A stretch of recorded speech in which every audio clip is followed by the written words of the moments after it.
Então, primeiramente, eu acho que vale a pena a gente tentar salientar um pouco o que é a lei de Mendel, reforçar. Então,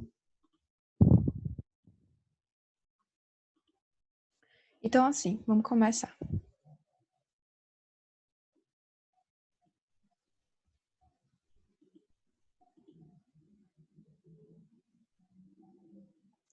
Mendel, ele era um monge, certo? E a principal passatempo dele era cultivar ervilhas.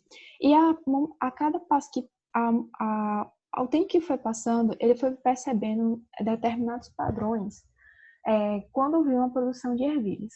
É para tanto que foi justamente por causa desse trabalho de ervilhas que ele se consagrou como o pai da genética, certo? Então, o Mendel, ele se consagrou como o pai da genética justamente porque ele fez a escolha da planta certa e do método de estatístico certo. Ou seja, ele utilizou a ervilha, que é uma Apicidium sativum, que é essa daqui, e o método estatístico dele, que ele usou, foi bastante apropriado. Então, ele simplesmente utilizou a ervilha por três motivos principais. Porque a ervilha, ela tem uma ocorrência natural de autofecundação, certo? Então, ela consegue manter as linhagens dela pura.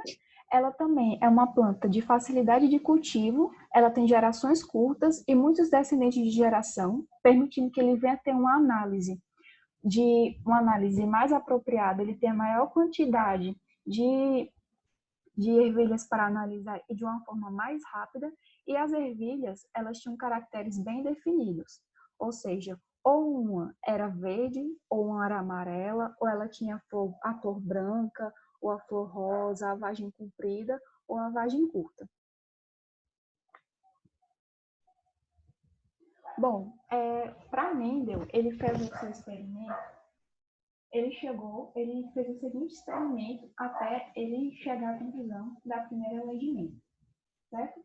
Então, o que ele pegou? Ele pegou duas ervilhas, ele analisou uma característica, no nosso caso vai ser a ervilha, a cor da ervilha, onde nós temos a ervilha verde e a ervilha amarela, certo? No qual ele pegou essas duas linhagens puras, que eram as linhagens parentais, e cruzou elas. Ele conseguiu fazer esse cruzamento justamente porque ele conseguiu cortar os estames das plantas e ele mesmo lá com o pincel fecundar a outra planta, sem acontecer a questão da autofecundação.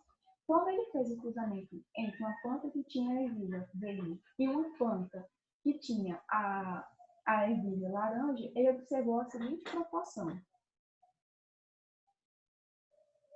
Ele observou que todos os filhos dessa primeira geração parental, na verdade, eles eram amarelos. E aí, quando ele pegou essas plantas amarelas, essas plantas de ervilha amarela, e plantou elas e fez com que elas se autofecundassem, ele observou uma proporção curiosa, no qual a segunda geração ela tinha 3 ervilhas amarelas para uma ervilha verde. Ou seja, dando sempre a proporção fenotípica de 3 ervilhas amarelas para uma verde e uma proporção genotípica que eu vou explicar agora. Essa proporção sempre genotípica de 3 para 1 foi basicamente o fundamento da estatística para se propor a primeira lei de Mendel. Porque foi a partir dela que Mendel começou a observar que há a questão de dominância e recessividade entre os genes. E também a questão da homozigose e da heterozigose. No caso, nós podemos observar que o dominante, no caso, que seria a ervilha amarela, ela tende a aparecer tanto na primeira geração quanto na segunda geração. Já ela não precisa estar em dose dupla, ou seja, ela não necessita estar com Rzinho, Rzinho, Rzão, Rzão, para poder se manifestar. Ela pode estar em heterozigose também. Já o caráter recessivo, ele precisa sim estar em dose dupla para se manifestar. Com relação à primeira lei de Mendel, ele sempre observava uma proporção fenotípica de 3 para 1 e um genótipo para 1 Rzão, Rzão, 2 heterozigotos, que é Rzão, Rzinho, e um recessivo é um reizinho, reizinho. Vocês estão entendendo? Então, eu vou decorar. E foi a partir dessa questão que ele conseguiu essa proporção de 3 para 1 e esses conceitos de dominância e de recessividade que ele percebeu a seguinte coisa. As características de um indivíduo advêm da herança dos pais numa mesma proporção. Todos os fatores são separados na formação de gametas e, na presença de alelos diferentes, o fenótipo será expresso a partir do gene dominante. E foi a partir desses 3 preceitos que ele propôs a primeira lei de Mendel, que cada caráter é determinado por um par de fatores que se separam na formação de gametas. Certo? Então, quando vai haver a formação dos gametas, você teria 2 cromossomos homólogos, e quando vai haver a formação das células gaméticas, eles vão se dividir. Então, vai uma característica para um gameta e uma outra característica para outro gameta. E aí, vale ressaltar que, apesar de o Mendel ter tido esse sucesso na genética, de descobrir qual era o fundamento da hereditariedade, ele não foi muito bem sucedido, assim, na questão de publicar o trabalho dele, até que foi esquecido e ele deixou quieto, certo? Depois de 100 anos é que as pessoas vieram dar atenção ao trabalho de Mendel, e aí, justamente com as descobertas da biologia celular e da divisão das células, é que eles realmente conseguiram comprovar lá que o Mendel estava completamente certo. E essa questão da divisão de características advindas do pai que se divide, a gente tem justamente na meiose.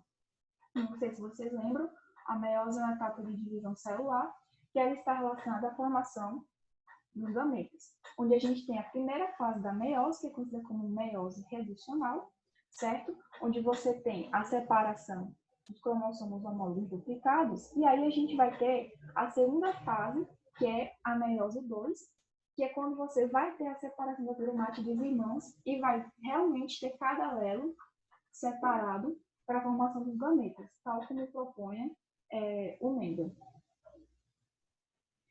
Como eu já havia dito, o sucesso do Mendel ele veio principalmente da questão da probabilidade. Não sei se vocês já chegaram a ver, a probabilidade ela é uma ferramenta da matemática onde você pega todos os eventos desejáveis, um evento desejável A dividido pelos eventos possíveis. É aquela história do dado. Então, vamos supor, eu tenho um dado com 6 faces, correto? E eu quero saber qual é a probabilidade de, quando eu jogar esse dado, aparecer a face com o número 1. Então, você teria uma probabilidade para um evento para o número 1 diante das 6 probabilidades possíveis. E aí, dentro dessa questão da probabilidade, tem 2 regras que geralmente aparecem muito no vestibular nas questões, que é a regra do ou e a regra do é. Toda vez que a gente vê uma questão que fala a regra do ou, então nós temos uma probabilidade que vai fazer com que você some as probabilidades. Um exemplo. Geralmente nas questões a gente fala assim, qual é a probabilidade da filha desse casal ser mulher ou com olhos azuis? Então, você geralmente soma. Já a regra do é utilizada para multiplicar, ou seja, eles não se excluem.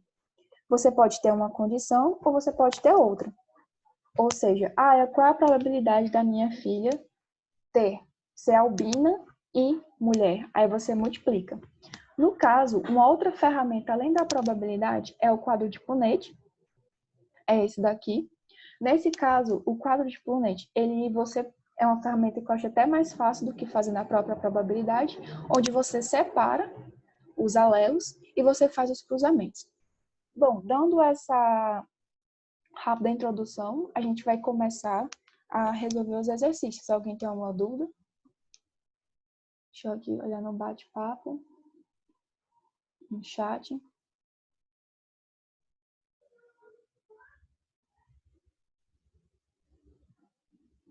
Certo. Alguém chegou a fazer alguma questão? Alguma coisa?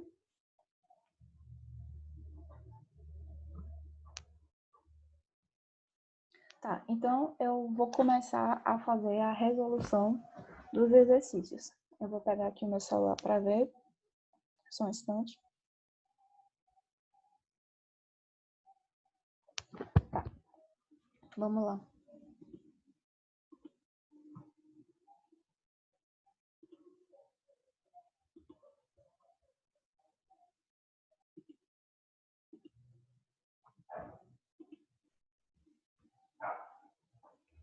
Certo, então vamos para a primeira questão.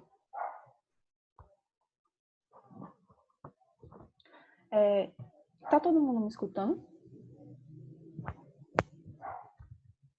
Então vamos lá.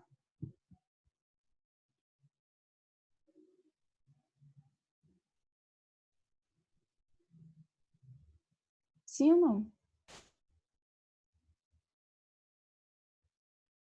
Tá, então vamos para a primeira questão. A primeira questão diz assim: 2 genes alelos atuam na determinação da cor das sementes de uma planta. A dominante determina a cor púrpura e A recessivo determina a cor amarela. A tabela abaixo representa os resultados de vários cruzamentos feitos vários cruzamentos feitos com diversas linhagens dessa planta. E ele fala o seguinte: apresenta genótipo heterozigoto AA as linhagens. Eu não sei se ficou claro na hora que eu fui fazer a mini revisão, mas a gente sabe que homozigoto é quando a gente tem um alelo em dose dupla, ou seja, um azinho, um azão, ou um azinho, e um estado de heterozigose é quando a gente tem 2 alelos diferentes, no caso azão e no caso azinho, certo? Então nessa questão ele quer descobrir qual é a linhagem que seria no caso, deixa eu projetar aqui a questão, que seria no caso heterozigota, conforme mostrado no quadro. Aqui.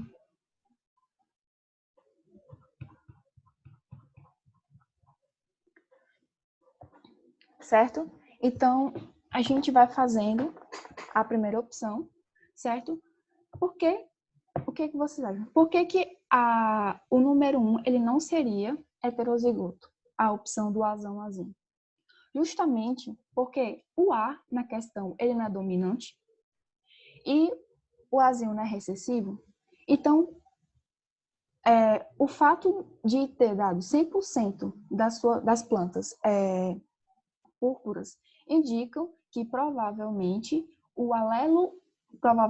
o genótipo dessa planta 1 seria azão, certo? Como ele é dominante, então justamente a gente teria a formação de um conjunto de plantas heterozigóticas, só que com o fenótipo da planta dominante. Então, eu vou fazer aqui o quadro mais específico. Então, nós temos o alelo A dominante, D de dominante aqui, e aí a gente teria o Azinho como recessivo. No primeiro momento, a gente tem, então, uma planta recessiva. Eu vou desenhar um quadro de Punnett aqui.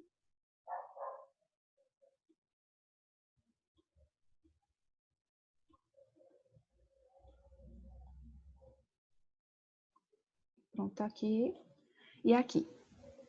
Certo? Então, a gente vai ter o quê? A gente vai ter o genótipo azinho da minha planta. E aí, a gente vai ter o genótipo da minha planta 1, que provavelmente é azão. Quando a gente faz o cruzamento entre elas, azão mais azinho, dá azão mais azinho, dá azão mais azinho, dá azão, e azão mais azinho. Então, a gente já demonstra que por ser todas 100% azinho, elas provavelmente são de cor púrpura, certo? O que demonstra que a planta 1 não é a nossa planta, que é heterozigótica. Então, vamos ver a segunda opção. A planta 2, ela dá 50% de púrpura e 50% de plantas amarelas. Então, vamos tentar. Se ela for heterozigota, então ela tem que dar essa proporção. Vamos testar novamente. Aqui. Então, vamos lá. Vou apagar aqui.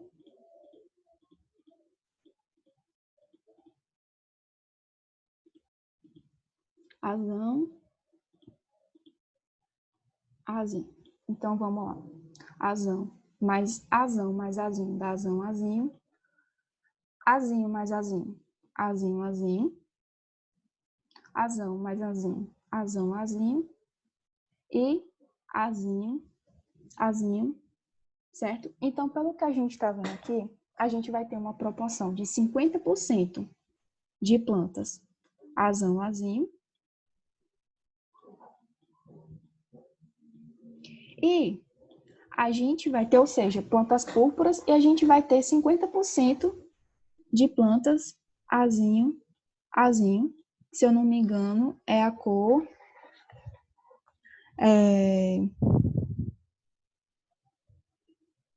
é a cor amarela. Então, provavelmente, a gente já tem que minha planta 2, ela é heterozigota. Então, vou botar aqui em cima, marcando a planta 2.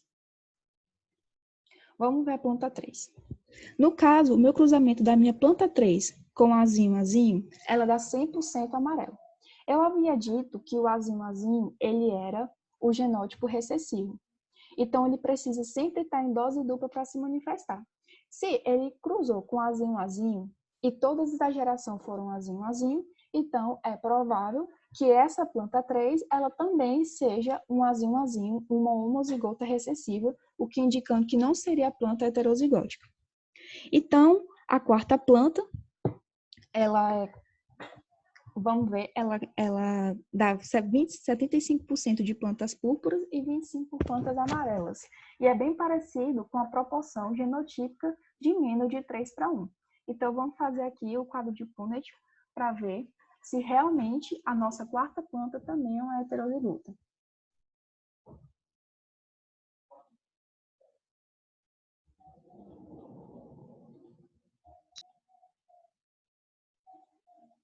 Se alguém tiver alguma dúvida, pode falar no áudio, viu? Que eu repito. Vamos lá, azão, azinho. Então, azão com azão, azão, azão. Azão com azinho, azão, azinho. Azão com azinho, azão, azinho. E azinho com azinho, azinho, azinho. Vale destacar que, como tem quatro quadrados aqui, então a gente tem como se fosse uma probabilidade de 1/4 para cada quadrado desse. Como na planta número 4, a gente teve 75% de plantas púrpuras e 25% de plantas amarelas, então, justamente, a gente vai ter essa proporção.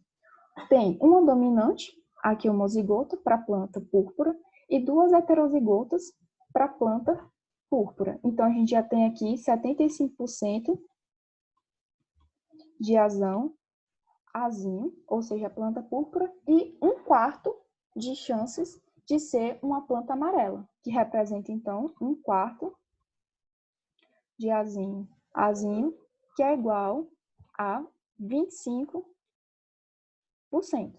Então, a segunda planta que possui um genótipo heterozigoto é justamente a quarta planta. Então, a planta 2 e a planta 4, o que te dá, então, no gabarito a letra D. Se alguém tiver com gabarito aí, pode olhar para confirmar se é essa mesmo. Alguém tem alguma dúvida?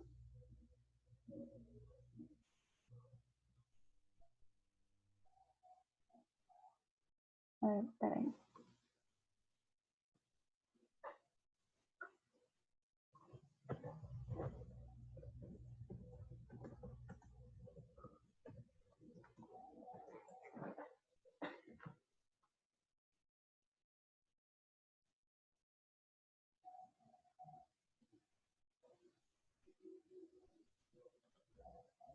Então, a gente pode continuar para a segunda questão.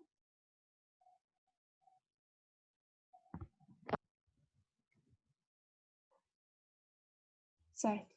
Então,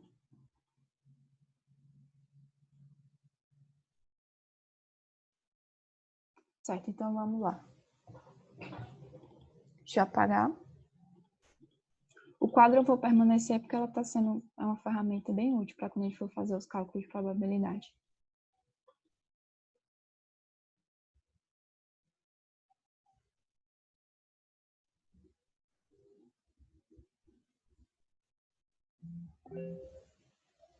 Certo, vamos lá. Vamos para a segunda questão. Essa é uma questão dessa questão da escolha, de por que foi escolhido a ervilha de Mendel. Então, vamos ler aqui.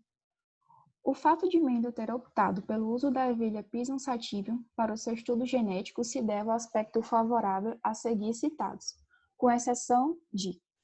Então, a gente tem os motivos pelos quais a ervilha ela foi escolhida por Mendel, como a gente lembrou, ciclo de vida curto, ela tem a questão da autofecundação, por exemplo. Então, vamos ler. O ciclo de vida curto foi, então, um dos motivos para ele ter escolhido a ervilha. A facilidade do cultivo também é um dos motivos pelo qual ele escolheu a ervilha, e tem a estrutura da flor que favorece, e a letra C é a estrutura da flor que favorece a fecundação cruzada. Como eu tinha comentado, um dos grandes problemas de um Mendel para evitar que aquela planta fizesse a autofecundação era para cortar os estames. Então, justamente, a planta, muito pelo contrário, ela tinha uma facilidade de ter uma reprodução, de fazer autofecundação. Então, justamente, a letra C não é a questão correta. No caso, na questão, é a letra C. Bom, a variedades facilmente identificáveis por serem distintas está correta, e os altos índices de fertilidade no cruzamento da variedades diferentes também está correta. Então, a exceção daqui da escolha da ervilha justamente é a letra C. Vamos para a letra T? Alguma dúvida?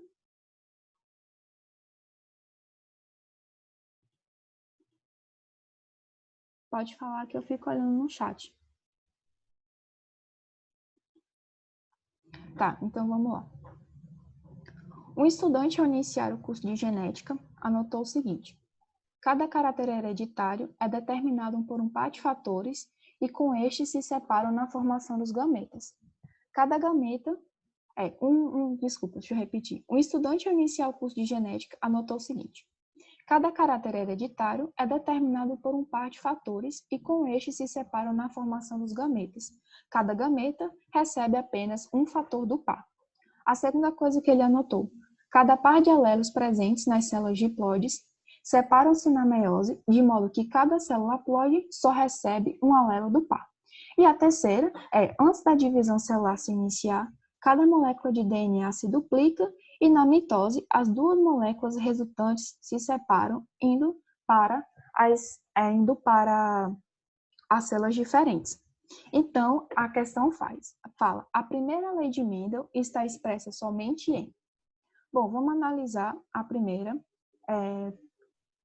questão, certo? Ele fala o seguinte: cada caráter hereditário é determinado por um par de fatores. Isso é verdade, como ele tinha dito lá na primeira lei de Mendel, ele falou que a predisposição de você demonstrar determinadas características é porque durante a formação dos gametas, há a divisão das cromátides irmãs e há, então, a separação de um alelo para cada gameta. Então, está correto. Então, cada par de alelos presentes nas células diploides separa-se na meiose de modo que cada célula haploide só recebe um alelo par. Também está correto.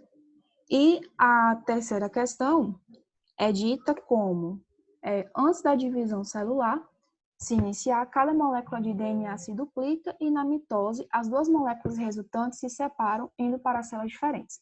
Então, a grande sacada dessa questão é justamente aqui mitose, porque a mitose ela não é uma divisão celular utilizada para a formação de gametas, e sim para a divisão de células normais.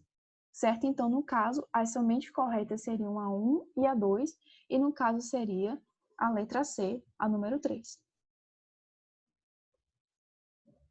Alguma dúvida?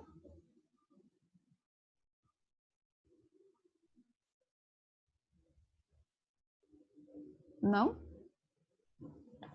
Então, tá dando para entender? Então, eu vou passar para a questão 4, certo? Vamos lá. Quando for necessário usar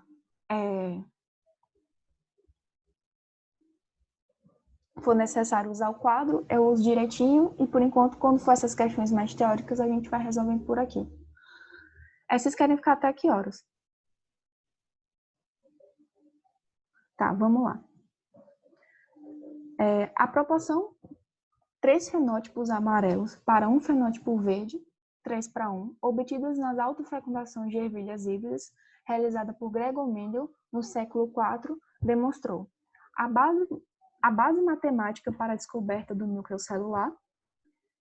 Não. Na verdade, vamos deixar que mais tarde eu explico. A existência de fatores pares na determinação das características hereditárias é a mais correta. Que a combinação de alelos ocorre em função de permutação. Essa questão da letra C, ela é incorreta, justamente porque geralmente a permutação ela vai ocorrer no próximo assunto, que é a segunda lei de Mendel. A função dos cromossomos como material genético do organismo. Não, quando Mendel ele propôs as leis de Mendel, ele não fazia ideia do que era um gene e do que era um DNA. Isso só foi descoberto quase 100 anos depois dos trabalhos de Mendel. E que as características hereditárias estão contidas no DNA do organismo. Novamente, quando Mendel ele foi trabalhar com as ervilhas para sair a proporção de hereditariedade, ele não fazia nada ideia do que é um cromossomo, do que é um material genético. Ele apenas, a partir dos seus estudos, formulou a base científica matemática para postular a existência de caracteres hereditários. Então, justamente, a questão certa é a 4b, que é a existência de fatores pares na determinação de características hereditárias. Certo? Alguma dúvida? Então, vamos para o número 5. A número 5 ela vai exigir o cálculo, certo? Então, vamos ler a questão e depois eu coloco lá no quadro. Sabemos que o albinismo é uma anomalia genética recessiva em que o indivíduo portador apresenta uma deficiência na produção de melanina em sua pele. Se um rapaz albino se casa com uma menina que produz melanina normalmente, porém que possui a mãe albina, qual é a probabilidade do filho do casal nascer albino? Então, vamos lá.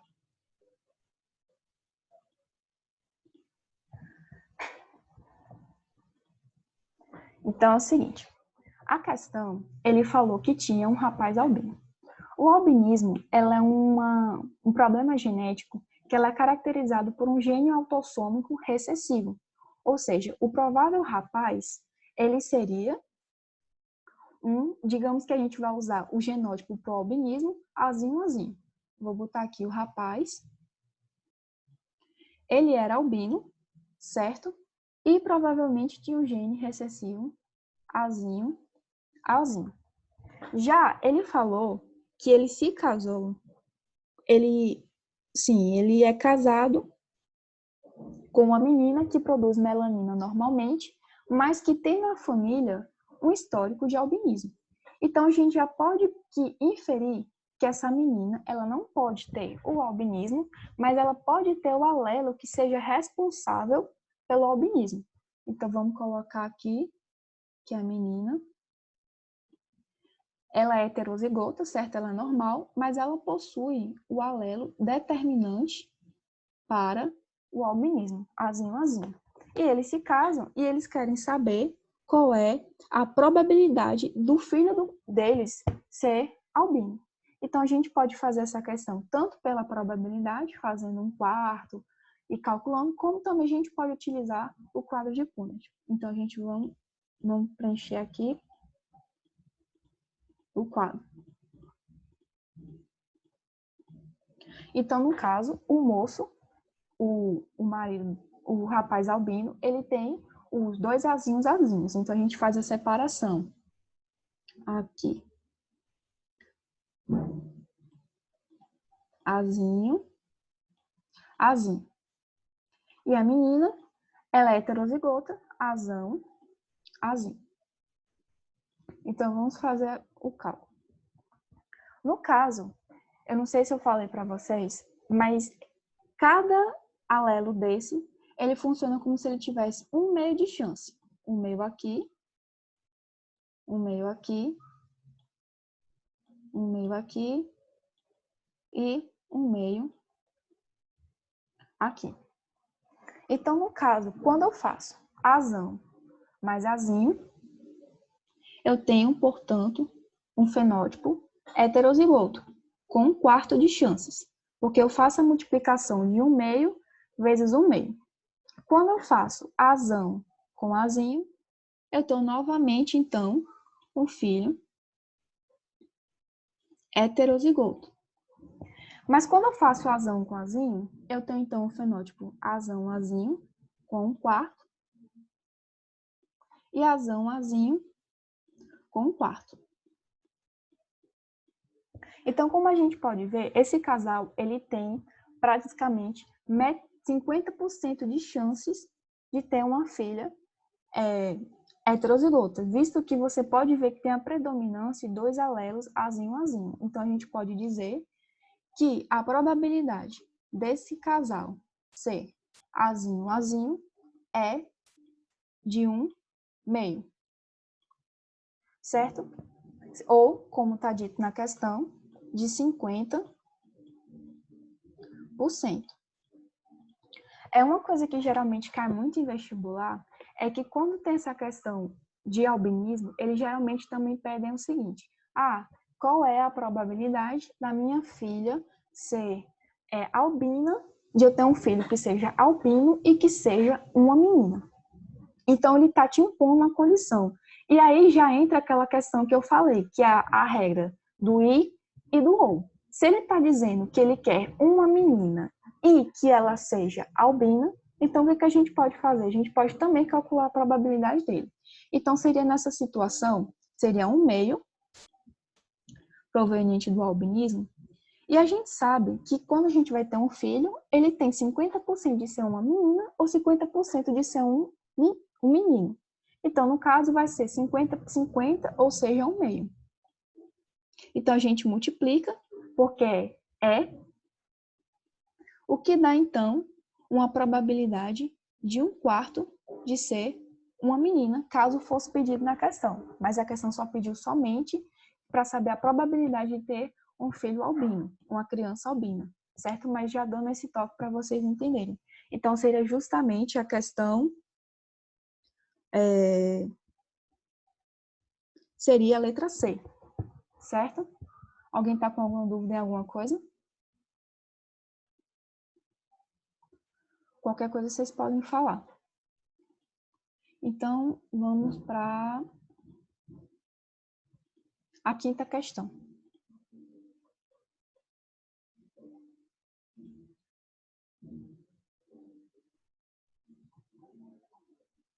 A 6ª questão, desculpa. Vamos lá. Uma planta A e outra B, com ervilhas amarelas e de genótipo desconhecidos, foram cruzadas com plantas C, que possuem ervilhas verdes, certo? O cruzamento A e C originou 100% com ervilhas amarelas. E o cruzamento com B e C originou 50% de plantas com ervilhas amarelas e 50% de plantas com ervilhas amarelas e 50% de plantas verdes. Então, a questão ele está propondo os genótipos ele quer saber os genótipos da planta A, B e C. Então, vamos lá para o quadro novamente.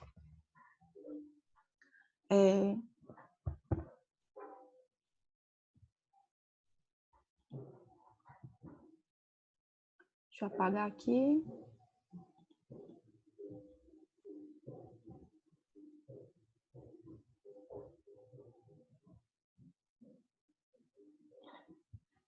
Ele falou, então, que é 2 plantas A e B, certo? Eles têm genótipos desconhecidos, A, e aqui B. Eu não sei os genótipos dele até o momento, certo? E ele falou que foram cruzadas com a planta C, que produz ervilhas verdes. certo? Vou botar até esse aqui de verde.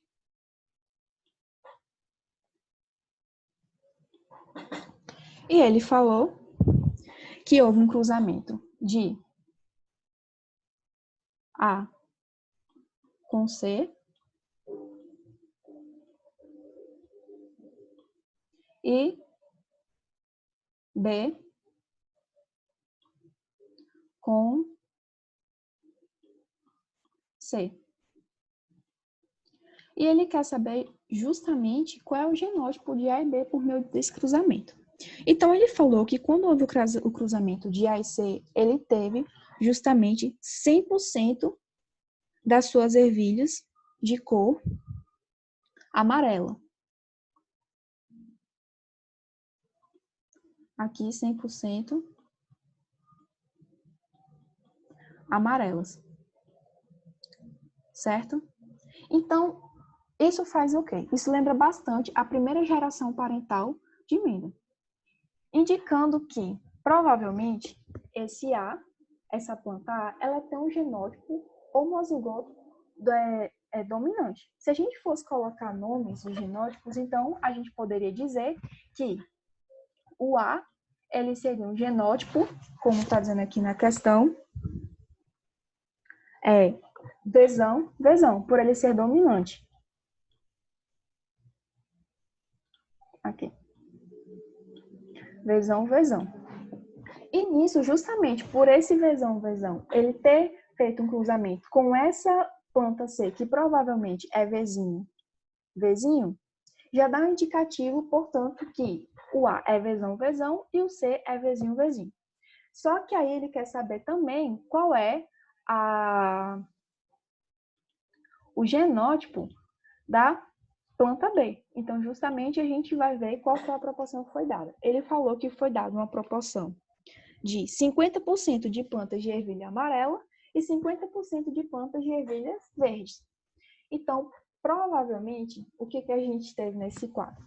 A gente vai fazer o cruzamento de punete, a gente já sabe que C é vezinho.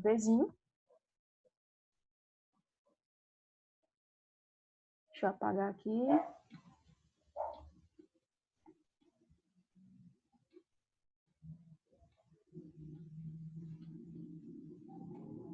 É fazer só o quadro. Pronto. Então, a gente tem aqui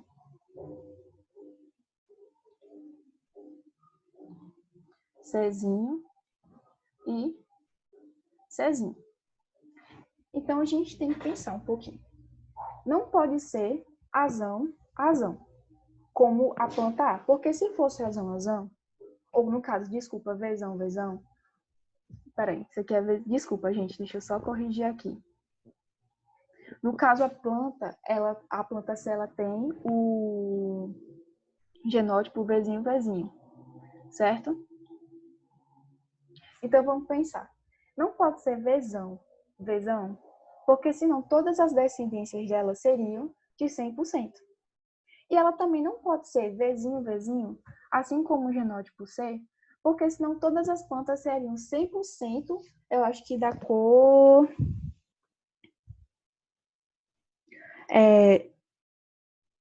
da cor verde.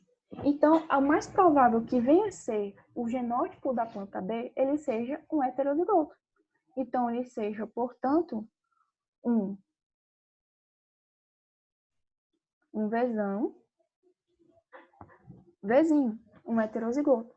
Então, vamos confirmar, já que é 50% de plantas verdes e 50% de plantas amarelas, vezão com vezinho, a gente vai ter, então, vezão. Vezinho com vezinho, a gente vai ter, então, vezinho, que é característico das plantas verdes. Fazendo o cruzamento do vezão da planta B com o vezinho da planta C, a gente, então, vai ter uma planta heterozigótica amarela. E fazendo vezinho com vezinho, a gente vai ter, então, uma planta verde. Então, pela proporção do quadro, a gente vai estar vendo que a gente vai ter 50% de plantas verdes e 50% de plantas amarelas. Então, eu já posso dizer que o meu provável genótipo da planta B é um heterozigoto, ou seja, um Vzão e um Vzinho, que dá exatamente a letra, se não me engano, a letra C, certo? Alguém tem alguma dúvida? Até o momento, tá dando para acompanhar?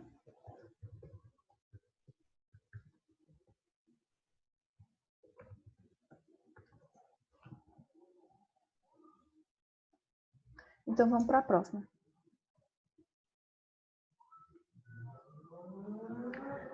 Tá, esse daqui é o conceito de genótipo e fenótipo. Vocês entenderam mais ou menos como funciona o conceito de genótipo e fenótipo? Porque, então, o genótipo, ele está relacionado a tudo que é característico, é uma característica genética do nosso DNA que vai expressar uma característica, certo? Já o fenótipo, ele é a expressão desse genótipo e o fenótipo, ele depende muito do ambiente. Então, às vezes nós temos um genótipo, certo? Que ele pode expressar diferentes fenótipos, ele pode se expressar de diferentes maneiras, a depender do ambiente.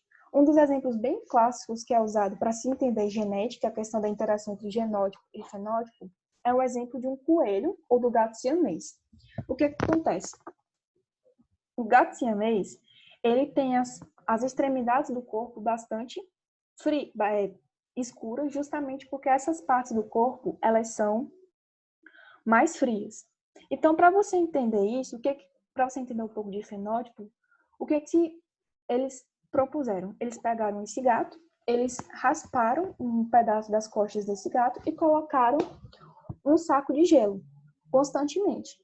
Então, quando eles tiraram esse saco de gelo, eles perceberam que naquele local que foi colocada essa bolsa de gelo, tinha justamente a criação de pelos pretos. Então, é justamente o indicativo de que nossos genes, eles podem ter expressões diferentes de acordo com o ambiente que a gente está inserido. No caso do gato, por ele estar exposto a um ambiente frio, os pelos deles ficaram pretos. Se fosse um ambiente mais quente, com o restante do corpo dele, seria, portanto, uma cor mais clara, como no gato siamês. E assim sucessivamente. Então, vamos para a questão número 7, para vocês entenderem um pouco. Em um experimento, preparou-se um conjunto de plantas por técnicas de clonagem a partir de uma planta original que apresentava folhas verdes. Esse conjunto foi dividido em 2 grupos, que foram tratados de maneiras idênticas, com exceção das condições de iluminação, sendo um grupo exposto a ciclos de iluminação solar e outro mantido no escuro. Após alguns dias, observou-se que o grupo exposto à luz apresentava folhas verdes, como a planta original, e o grupo cultivado no escuro apresentava folhas amareladas. Ao final do experimento, os 2 grupos das plantas apresentavam, vamos lá, os genótipos e os fenótipos idênticos. Por que não é? O genótipo até pode ser, até porque é algo que não altera na gente. Só que o fenótipo, provavelmente por ter tido essa diferença de ambiente com luz e desse ambiente sem luz, provavelmente esse fenótipo mudou. É por isso que a gente tem uma planta com folhas verdes e outra com folhas amareladas. Genótipos idênticos e fenótipos diferentes. Justamente, a diferença, eles vão ter os mesmos genótipos, a mesma codificação genética, mas por estarem em ambientes diferentes, justamente eles vão apresentar fenótipos diferentes. Então, a número 7 é a letra B. A letra C, diferenças nos genótipos e fenótipos? Não. E o mesmo fenótipos e apenas genótipos diferentes. De forma alguma, o fenótipo é diferente e o genótipo seria igual. Então, vamos para a 8. Então, a 8 é outra questão de probabilidade, certo? Alguém tem alguma dúvida? Até o momento? Deixa eu ver no chat. Pronto, vamos lá.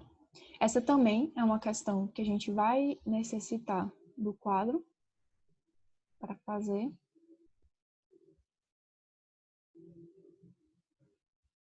Deixa eu limpar primeiro.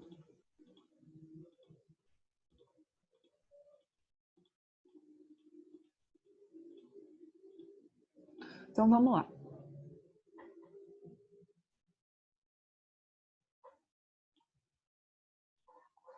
Ó, olhos castanhos são dominantes sobre os olhos azuis. O homem de olhos castanhos, filho de pais de olhos castanhos e mãe de olhos azuis, casa-se com uma mulher de olhos azuis. A probabilidade de que tenha um filho de olhos azuis é, vamos lá.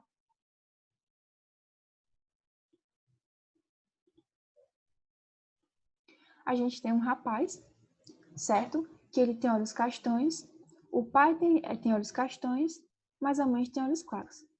Então, a gente já pode subentender que ele é heterozigoto. Apesar de ele não ter a questão dos olhos castanhos, ele herdou um alelo da mãe para os olhos azuis. Então, a gente pode dizer que ele, o rapaz, é um heterozigoto, azinho.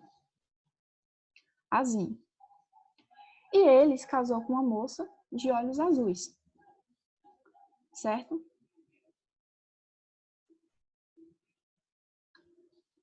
Aqui, que a gente vai dar os genótipos de azinho. Deixa eu ver se está assim na questão. Não, questão não deu. Então, eles querem casar e eles querem saber qual a probabilidade de ter um filho de olhos azuis, certo? Com o genótipo azinho. Então, vamos lá. A gente vai utilizar novamente o quadro de Punnett, certo? E onde tem a divisão dos alelos, vem um alelo do pai para cá, um outro alelozinho do pai para cá, um alelozinho da mãe para cá e o outro alelo da mãe também para cá. Então, aqui.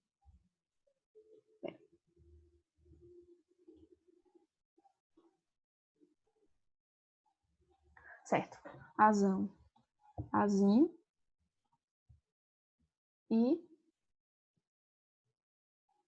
os dois azinhos da mãe.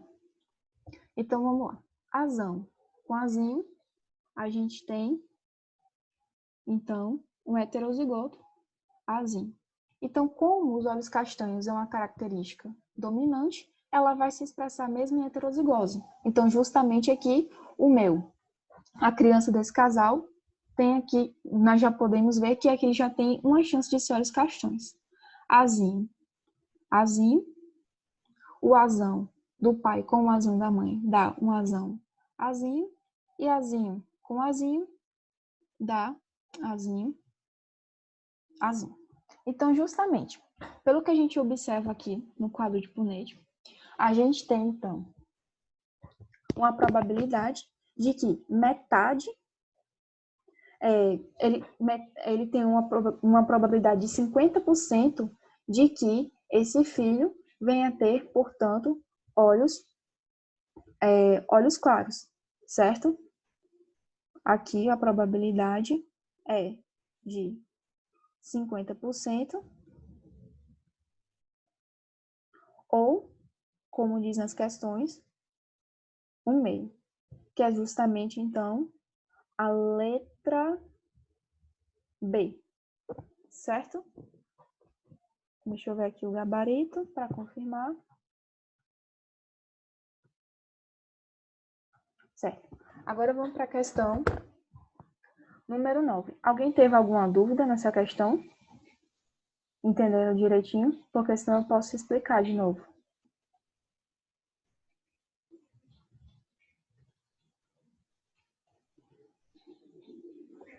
Certo. Então, vamos lá.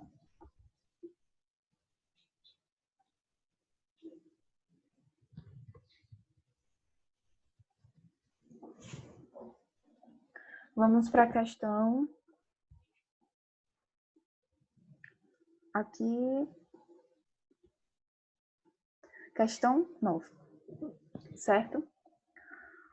Um homem de aspecto exterior normal, casado com uma mulher normal, tem 11 filhos, todos normais. O seu irmão gêmeo, univitelino, tem 6 filhos normais e 2 albinos. Qual é o genótipo dos 2 irmãos e das 2 mulheres? Então, eu acho que essa questão seria interessante se a gente fizesse no quadro, certo? Então, aqui.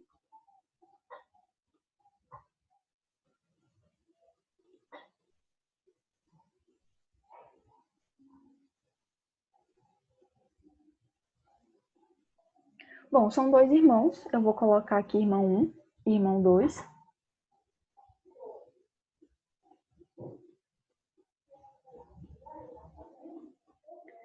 E aí, a gente sabe que gêmeos univitelinos, eles são conhecidos como gêmeos idênticos.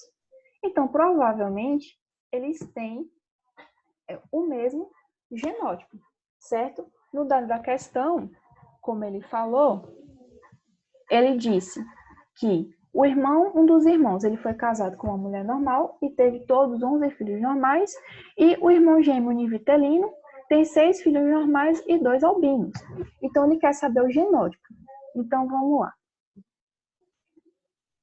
Então, supostamente, no primeiro casamento, ele não teve o filho albino, certo?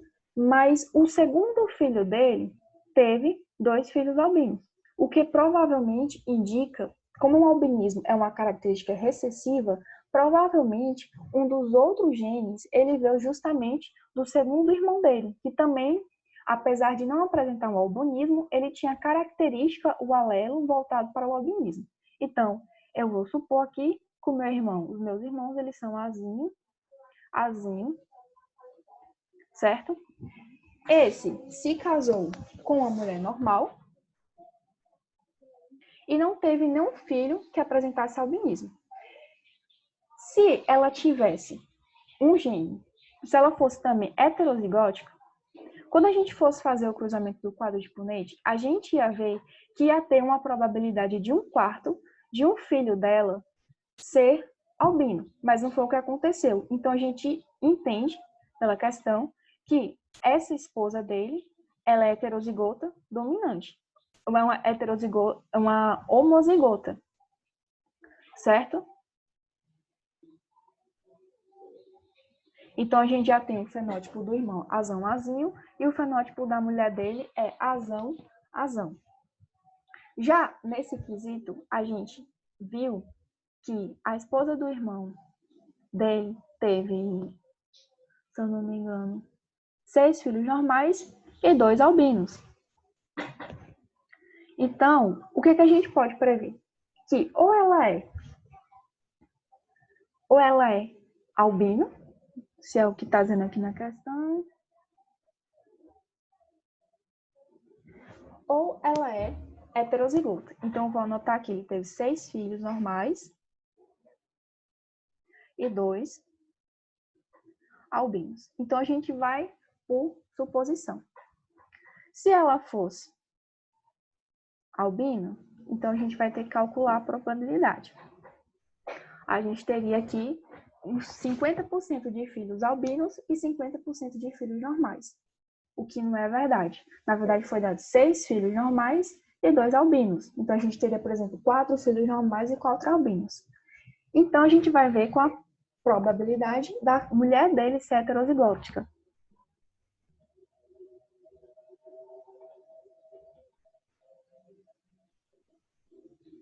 Azão, a segunda mulher, no caso. Então, pelas proporções de Mendel, a gente já sabe que vai ter 3 filhos normais e um filho albino, certo? Coincidindo com essa proporção daqui, de 6 filhos normais para 2 filhos albinos. Então, os genótipos dos irmãos, dos gêmeos,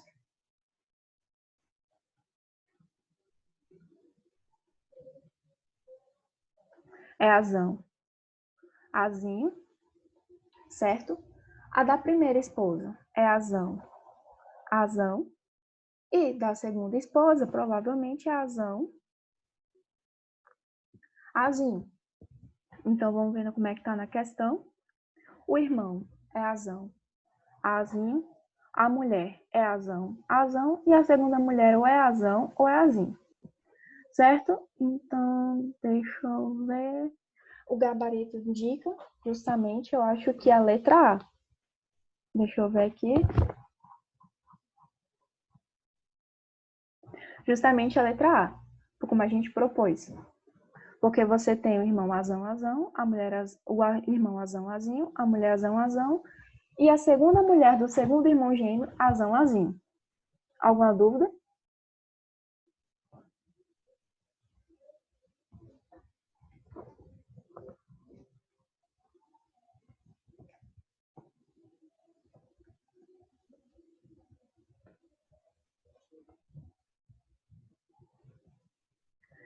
Então, vamos lá.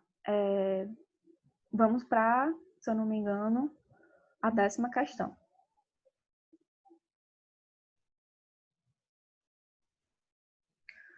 Essa daqui é bem tranquila.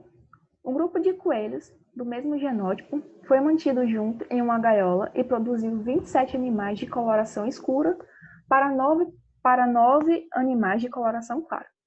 Admitindo-se que C, o gene dominante, e C, para o gene recessivo, qual é o genótipo dos animais, respectivamente, para macho e para fêmea? Então, essa questão é bem interessante. Aqui, vou precisar do quadro também para explicar. Eita.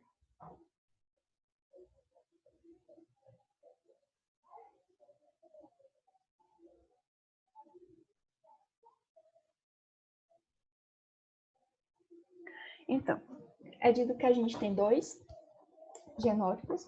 A gente tem o genótipo C, que ele é dominante, D de dominante, e T, o Czinho, que ele é o recessivo.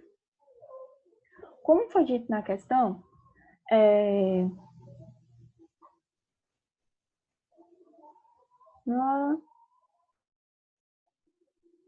certo. Como foi dito na questão, se eu não me engano, o C dominante é para cor escura e o C recessivo é para cor clara, certo? E aí houve um cruzamento onde foi obtido 27 animais de cor escura e, se eu não me engano, 9 animais de coloração clara. Então, assim, se vocês lembrarem lá em Mendel, a gente tem uma proporção de 3 para 1, certo? E geralmente essa proporção de 3 para 1 é dado quando nós temos o cruzamento entre heterozigotos.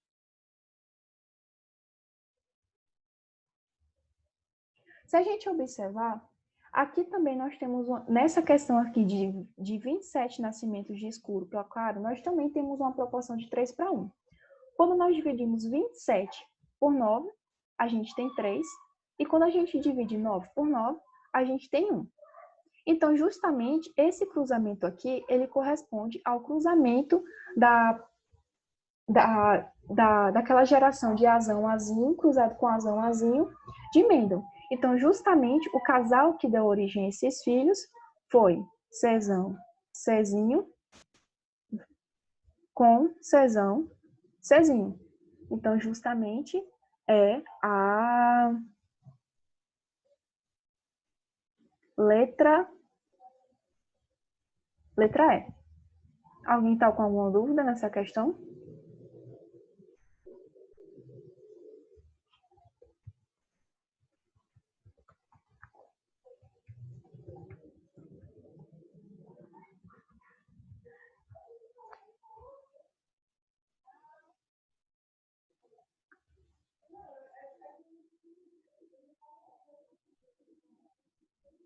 Vocês vão...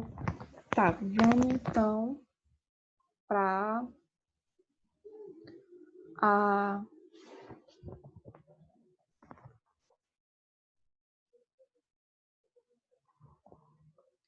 para 11,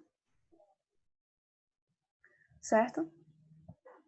São 15 questões, na verdade são 16 que eu tinha elaborado, certo? Deixa eu ver aqui.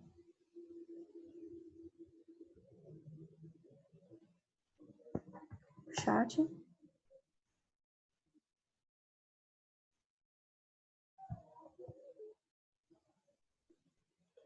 Tá. Então, vamos para a questão 11. Certo? Vamos lá. A cor da porção suculenta do caju é determinada por um par de alelos. O alelo recessivo condiciona a cor amarela, certo? E o alelo dominante, a cor vermelha. Qual é a porcentagem esperada para a coloração dos pseudofrutos do cajueiro resultante do cruzamento entre plantas heterozigóticas com pseudofruto vermelho? Então, vamos lá.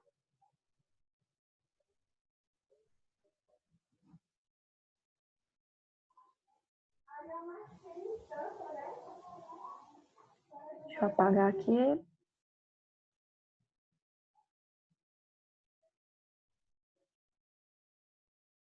Tá. A questão falou que para a cor amarela, a gente tem um alelo Vzinho, certo? Que ele é um alelo recessivo e é para o amarelo. Vou botar aqui amarelo. E a gente tem, para a cor dominante, o vermelho, que eu vou dar então o nome de Vzão. Ele quer saber a probabilidade, certo? De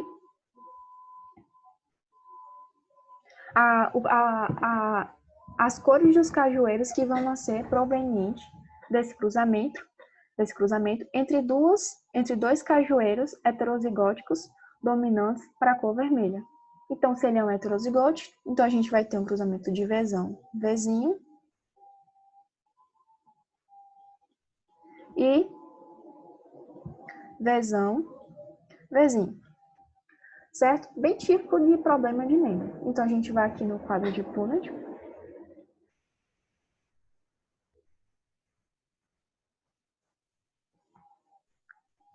Deixa eu colocar, vamos lá, Vzão, Vzinho, Vzão, Vzinho. Certo? Então, Vzão com Vzão dá 2 Vzões. Vzão com Vzinho, Vzão, Vzinho. Vzão com Vzinho, Vzão, Vzinho, e Vzinho com Vzinho, dá Vzinho. Então, ele quer saber qual é a probabilidade que a gente vai ter de cajueiros vermelhos e cajueiros amarelos. Então, de acordo com o quadro aqui, pela proporção fenotípica, como o vermelho é dominante, ele se manifesta tanto em homozigose como em heterozigose. Então, a gente tem 3/4 para vermelho, 3/4 para vermelho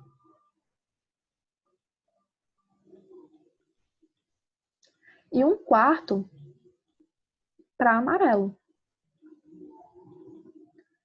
Como a questão dá o resultado em porcentagem, a gente pode calcular que, fazendo os cálculos matemáticos, que 3/4 é igual a 75% de vermelho e 1/4 é igual a 25% de amarelo.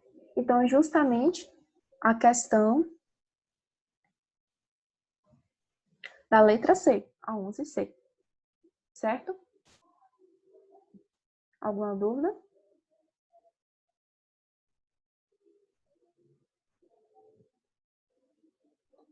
Então, eu só vou fazer só essa última questão da fenilcetonúria, que ela é interessante, vai que vocês possam cair, pode cair no vestibular de vocês algo semelhante. Então, vamos lá. Deixa eu ver aqui, vamos reler a questão. A fenilcetonúria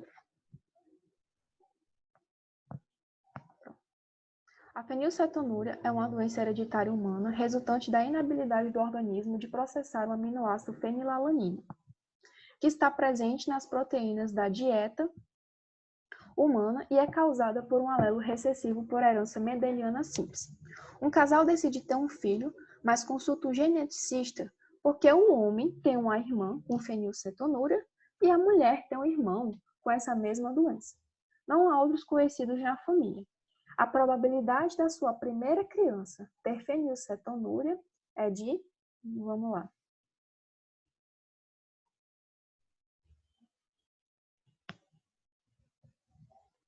pagar.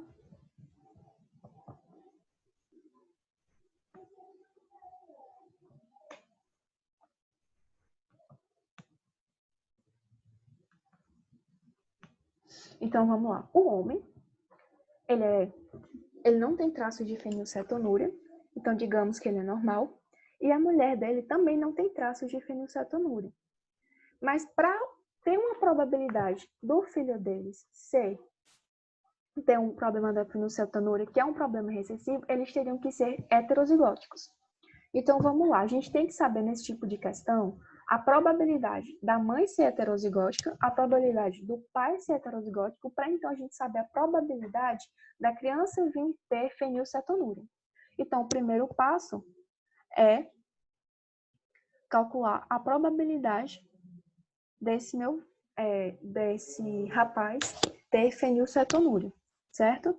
Deixa eu só ver uma coisa aqui. Bom, esse rapaz, ele tem uma irmã que tem fenilcetonúria. Então, é provável que alguém da família dele, os pais dele, sejam heterozigóticos, certo? Para ter transmitido o gene da os dois alelos da fenilcetonúria para sua mãe. Então, o meu rapaz, sabendo que os pais deles, que eu vou botar aqui P,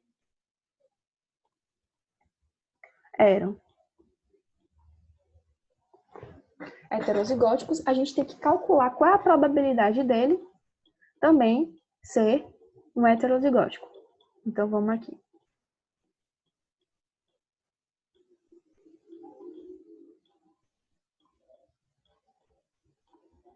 Vamos lá.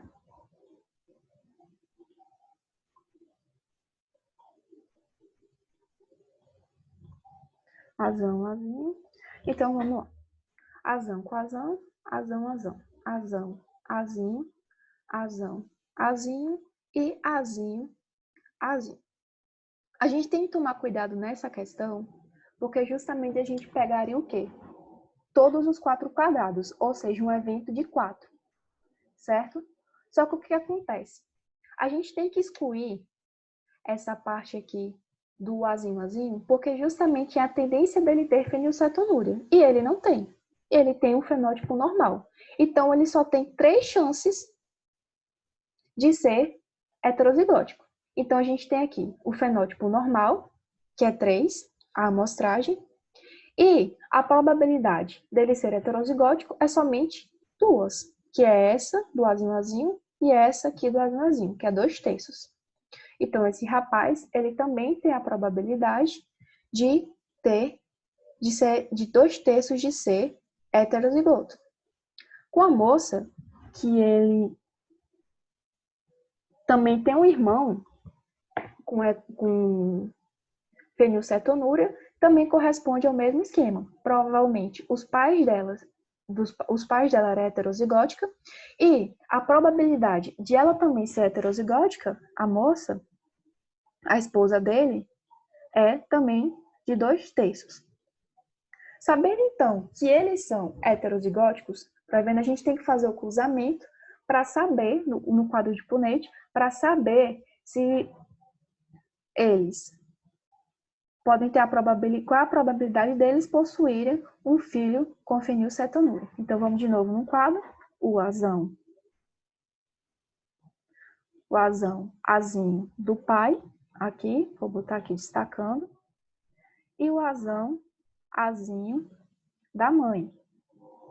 Então, vamos lá, azão, azinho, azão, com azinho, azão, azinho e azinho, azinho. Diante do evento amostral que a gente encontra, a gente pode perceber que ele só tem uma chance em 4, essa criança, de ter fenilcetonúria, certo?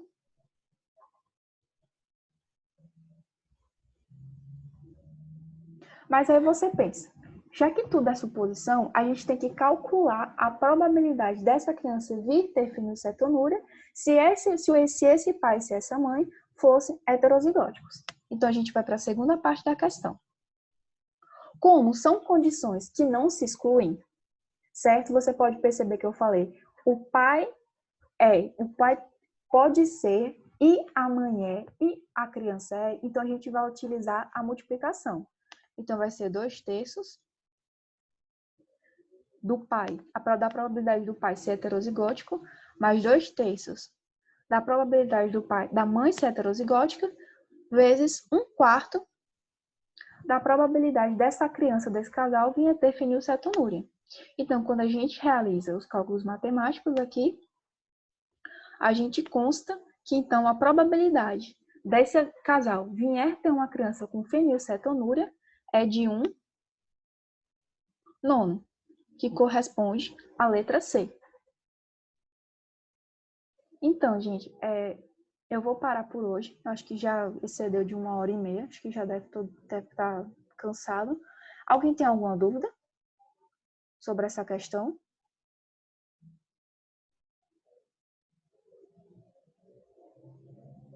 Então, eu vou encerrar. Alguém está falando? Então, eu vou encerrar a live, certo? 1/3? Não, foi um... Tá, deixa eu voltar lá explicando. Ok, essa parte daqui que você não entendeu, né, de 2/3. É porque é o seguinte, como a gente já sabe que ele não tem fenilcetonúria, certo? Então, a gente vai entender que ele é normal. E a gente tem que saber qual é o genótipo dele. Então, ele só teria dois genótipos possíveis. Ou ele seria azão, que é um homozigoto, ou ele seria azão, que ele é heterozigótico. Deixa eu repetir aqui para mostrar.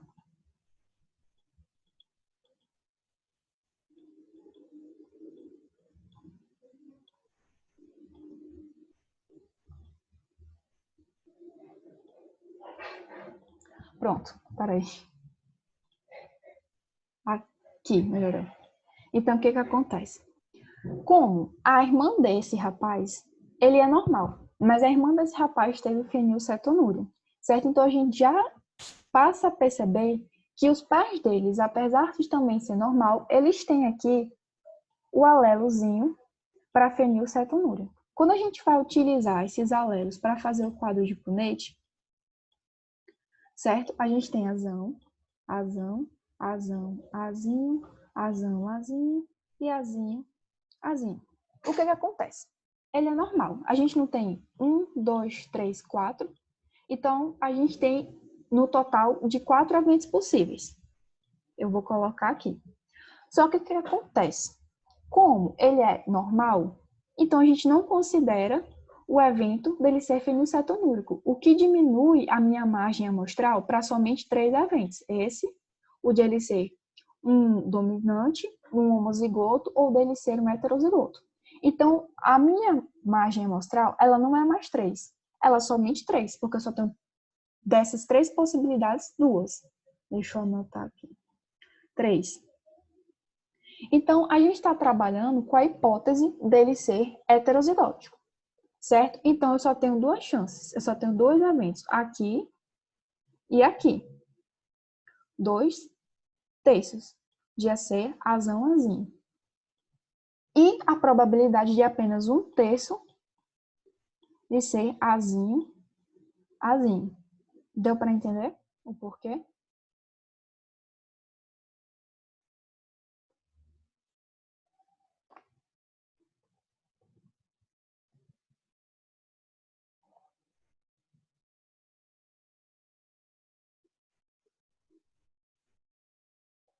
Pronto, alguém tem mais alguma dúvida?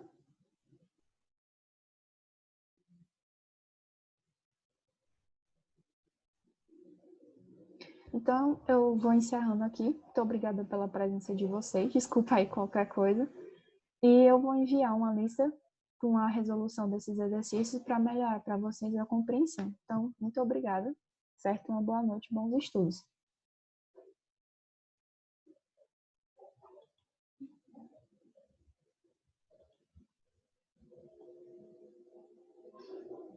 E se alguém tiver alguma dúvida, pode falar comigo que eu faço a resolução das questões também. Certo? Então, boa noite e obrigada.